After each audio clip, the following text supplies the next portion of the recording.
그때가 한 11시, 밤 11시쯤 됐을 거예요.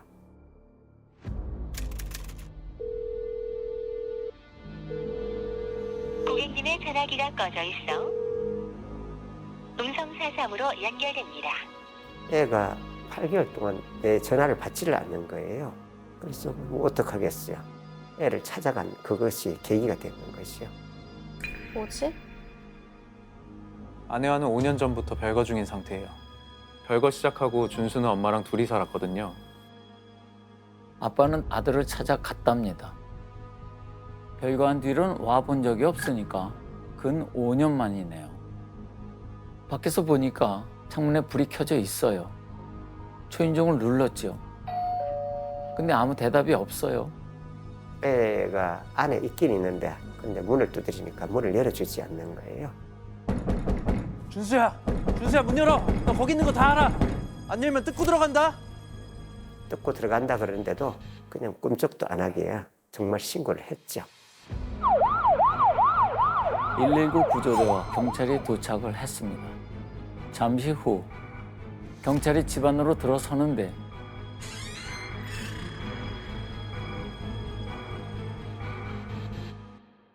아주 역한 냄새가 진동을 해요.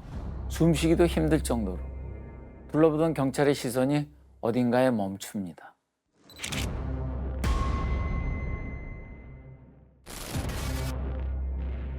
안방 문. 문틈을 본드로 다 막아놨어요.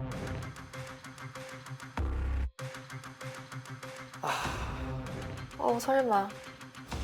정말 놀랐어요. 그런데 왜 하는 순간에 이제 최악의 상황이 이제 딱 머리에 새겨지는 거예요. 거실 한가운데 아들이 웅크리고 앉아 있어요. 다가가서 손을 잡았는데 떨고 있어요. 날씨가 꽤 따뜻한 날이었는데도 얘가 정말 사시나무 떨듯이 그렇게 떠는 거 보고 내가 처음 물었어요. 네가 그랬냐고. 그냥 떨면서 내가 했다고 그랬다 그러는 거예요. 정말 뭐 아무 말 할 말도 없었어요. 방 안에선 시신 한 구가 발견이 됐습니다.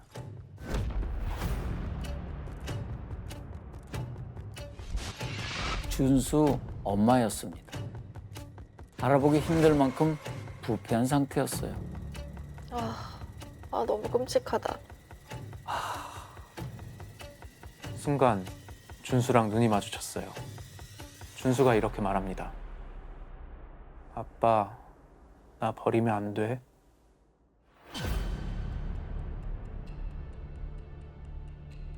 뭐라고 대답을 해야 하는데 정말 아무 생각도 나지 않아요. 결국 아무 말도 해주지 못했습니다. 고3 수험생이 어머니를 흉기로 찔러 숨지게 8개월 하고 동안 그대로 방치한 친아들이 아버지의 신고로 경찰에 붙잡혔습니다. 비공개로 진행된 현장 검증에서 태연이 범행을 재현했다고 경찰은 전했습니다. 준수 아빠는 너무 당황스러웠답니다. 애가 너무너무 덤덤했더랍니다. 그 하나하나를 재현을 쭉 다 하는데 슬퍼하는 것도 없고 후회하는 것도 없고 정말 냉정하게 자기 했던 거로 같아 이야기를 쭉 하더라고요. 정말 어이가 없었죠. 애 이해도 안 됐고. 아빠가 아는 준수는 착한 아이였대요. 그랬던 아이가 어쩌다 이런 괴물이 된 걸까요?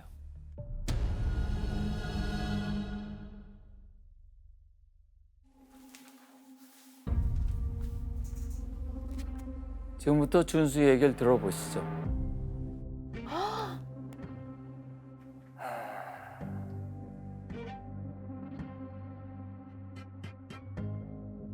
비난하는 분들이 있으실 거라는 생각이 우선은 확실히 있고 잘 전달될 수 있을까 하는 염려가 조금 있습니다. 그날 이야기에 대해서 어떻게 하셨는지 얘기해 주실 수 있으세요?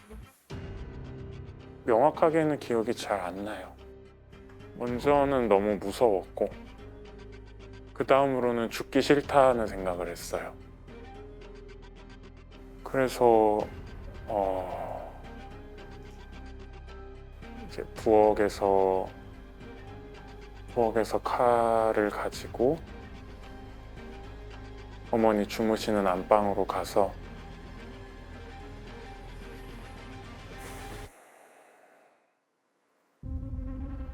어머니를 해쳤어요.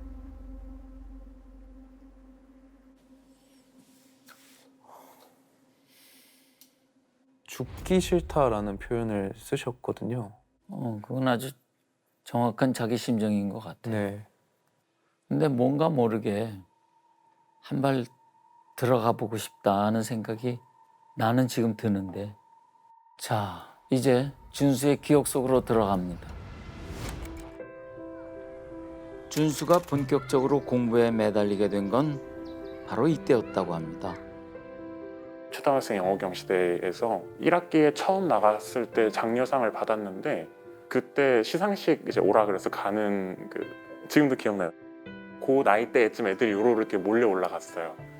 올라가는 언덕길에서 걸어가면서 어머니가 그러시는 거예요. 저기 걸어가는 애들이 다 금상 탄 애들로 보인다 이러시는 거예요.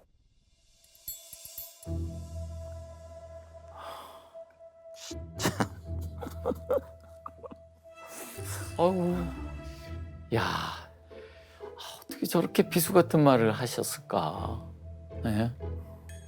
막 이제 신이 나서 엄마한테 칭찬받고 싶어서 막 이렇게 했는데 어린 나이에는 그게 제일 큰 힘이 되고 동기부여가 되는데. 그렇죠. 고래도 춤추게 하는 네. 건데. 엄마의 비수 같은 말에 상처를 받았을 것 같죠? 준수 얘기를 더 들어보시죠. 그러니까 어린 마음에 그럴 수 있겠다 속으로 막 결심을 했죠. 다음엔 내가 귀엽고 금상을 타서 어머니를 기쁘게 해드리리 뭐 이러고 진짜 그 다음 학기에 금상을 탄 거예요. 그래서 기뻐하셨죠. 저도 마음이 기뻤어요. 여러모로 어머니도 행복하고 저도 행복했죠. 지금 막 웃으면서 얘기를 하셨어요. 그때 그 어린아이 목소리가 들리는 것 같아요.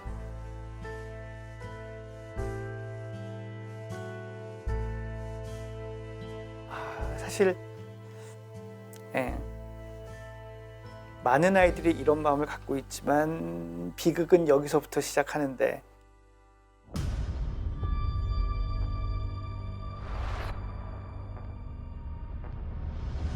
제가 딱 그냥 확 기억이 나는 건 중1 때 제 첫 시험에서 전교 2등을 했어요. 되게 기뻤어요. 기쁜 마음으로 가서 어머니께 기쁘게 그 소식을 전한 뒤에 이제 혼나면서 맞았어요. 전교 1등도 아닌데 좋니? 전교 2등으로 만족했다고. 올라갈 생각을 해야지 만족을 하면 되겠냐 이렇게 이제 혼났어요. 약간은 억울하지만 뭐 그럴 수 있겠다는 생각으로 이제 그 다음 시험에서 1등을 했거든요. 또 이제 기쁘게 갔다가 또 혼났어요. 전국에 학교가 몇 개인 줄 알아? 전국 1등을 해야지. 전국에 중학교가 5,000개인데 그럼 너 5,000등으로 만족할 거냐 이러고 이제 혼난 거예요. 야, 아니 엄마한테 이런 말 들으면 기분이 어떨까요? 솔직히 말해서 저도 이런 말 되게 많이 들어봤거든요. 들어봤는데 예를 들어 98점 맞으면 혼나고 그랬어요. 왜 실수했냐고. 그냥 기운이 빠져요. 사실 그런 말 들으면. 아이들이 어리니까 이런 엄마의 논리가 좀 먹히거든요. 이 정도쯤에서 멈춰주면 좋겠는데 이게 계속 가는 걸까? 문제가 또 있는데요. 그냥 이게 말로만 혼낸 게 아니래요. 재벌. 그게 시작이 확 기억나는 건 아니고 그냥 웬만큼 어렸을 때 종아리 회초리로 맞았던 거? 주로 뭘로 맞았는지가 계속 기억이 나요. 어머니께 야단 맞다가 아버지가 집에 오시면은 이렇게 멈췄거든요. 아버지 차 소리가 이제 주차하시면 그 창밖으로 들렸는데 언제 들어오시나 이랬던 기억도 있고 어린 마음에는 확실히 아버지를 기다렸습니다.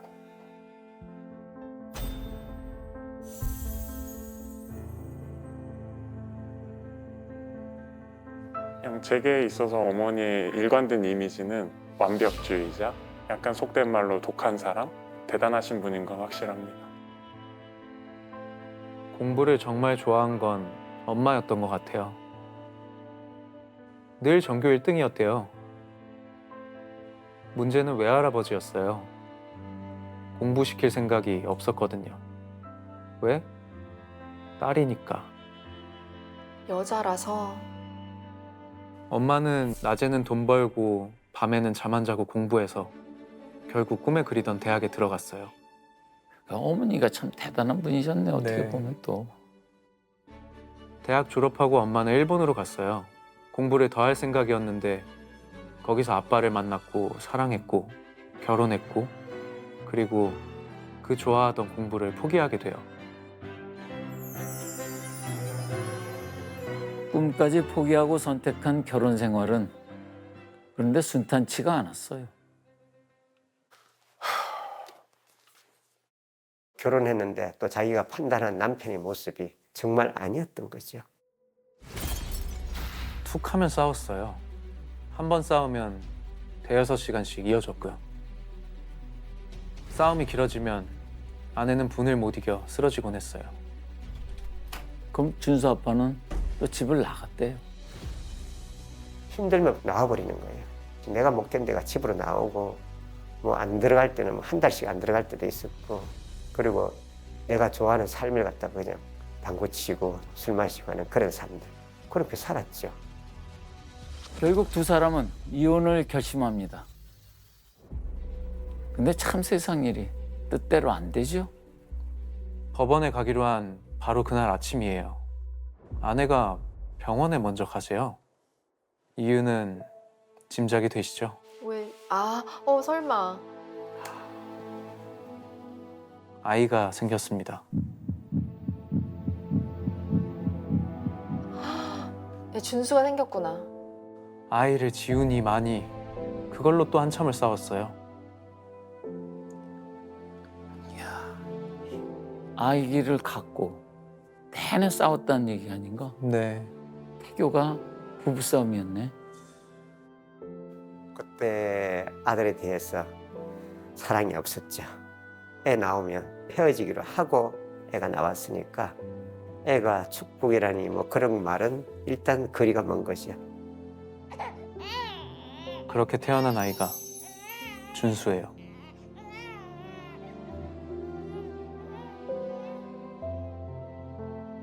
봐봐. 이렇게 나오는 거야. 이쪽에서 나와요. 근데 이거랑 같이. 미안해. 지금 여기 앉아 태어나가지. 자, 하나, 둘, 셋. 너무 귀엽죠? 예쁘기도 예뻤지만 준수는 머리가 정말 비상했어요. 스펀지 같다고나 할까요? 엄마가 가르치는 대로 쭉쭉 빨아들여요. 준수 엄마는 다니던 직장을 그만뒀어요. 아이한테 올인하고 싶다고요. 그렇게 엄마의 꿈은 준수가 됐습니다. 유일하게 남은 게 준수였으니까요. 준수만 있었다고 봐야지. 내가 누군가의 꿈이자 희망이다. 그것만큼 부담스러운 말이 있을까요? 내 꿈이 뭔지도 알기 전에 일단 엄마의 꿈부터 이루어드려야 되는 그런 상황이 닥친 거잖아요. 자, 그렇다면 엄마가 꿈꾼 아이의 미래는 과연 뭘까요? 제가 중학교 2학년인가 3학년 때 그 얘기를 처음 듣고 엄청 충격을 받았었는데 한 20년짜리 교육 플랜을 저 태어날 때 다 짜고 시작하셨다고 하시더라고요. 로드맵을 다 짜셨구나. 트루먼 쇼 주인공이 자기의 계획된 삶을 발견했을 때 충격 비슷한 느낌으로 조금 섬찟했어요, 그때는. 엄마의 플랜은 이거였어요. 명문 외고, 서울대, 외교관. 그에 맞춰서 해야 할 일을 정하셨고요. 그래서 이 나이 때는 뭘 시키고 이 나이 때는 뭘 시켜서 전인적인 교육을 완성하려는 목표가 있으셨다고 했어요. 반에서 1, 2등을 다툴 정도로 학업 성적이 우수했던 A군. 과목별로 공부 방법을 적은 종이가 다닥다닥 붙어 있습니다.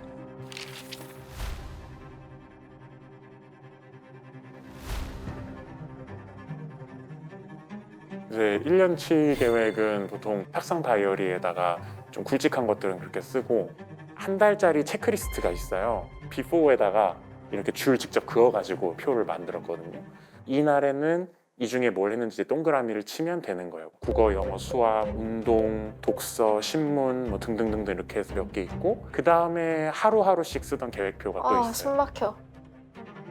되게 구체적으로 적죠. 무슨 문제집을 풀 거고 몇 시부터 몇 시는 영어 공부에도 어떤 영어 공부를 할 거고 이걸 이제 쭉 적고 몇 시에 밥을 먹고 몇 시에 줄넘기 1000개 하고 그런 식으로 하루 계획을 다 적어요. 진짜 마이크로 매니지를 했구나.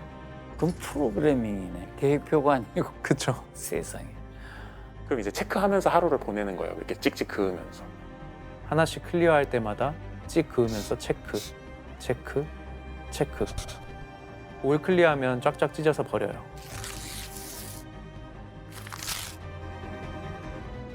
그러던 어느 날 올 것이 왔습니다.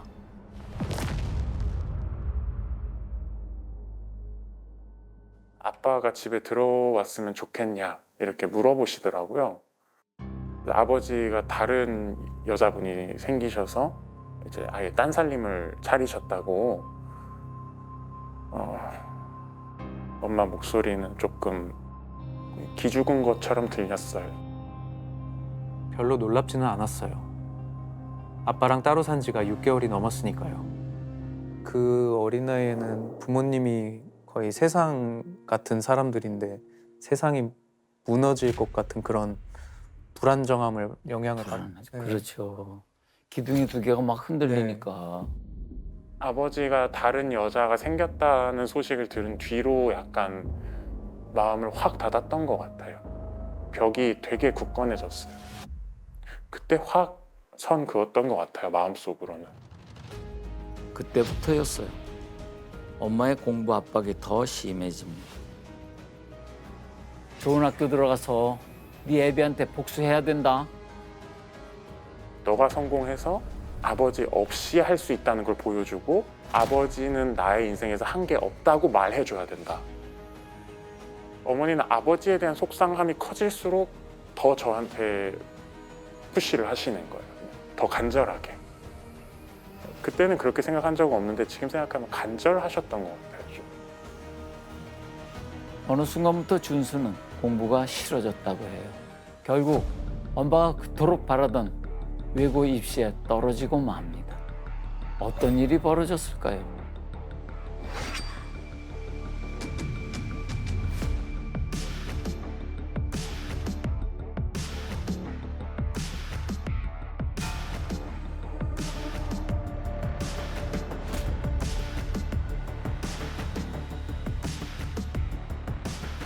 (7번) 아이언 아시죠?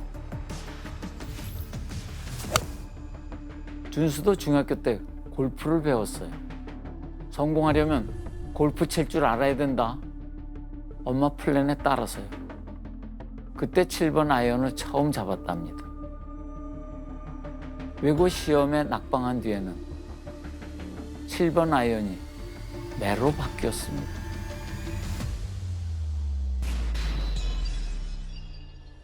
준비해라. 올 것이 왔구나? 준비하라고 하면은 그냥 바지 갈아입고 그러죠.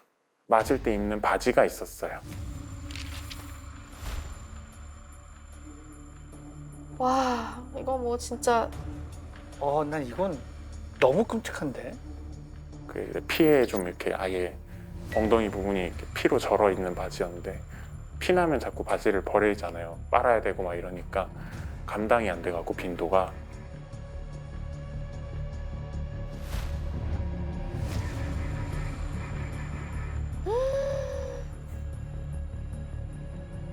그거는 뭐 빨지도 않고 그냥 계속 맞자 하면 이제 그거 입고 맞고 그랬죠.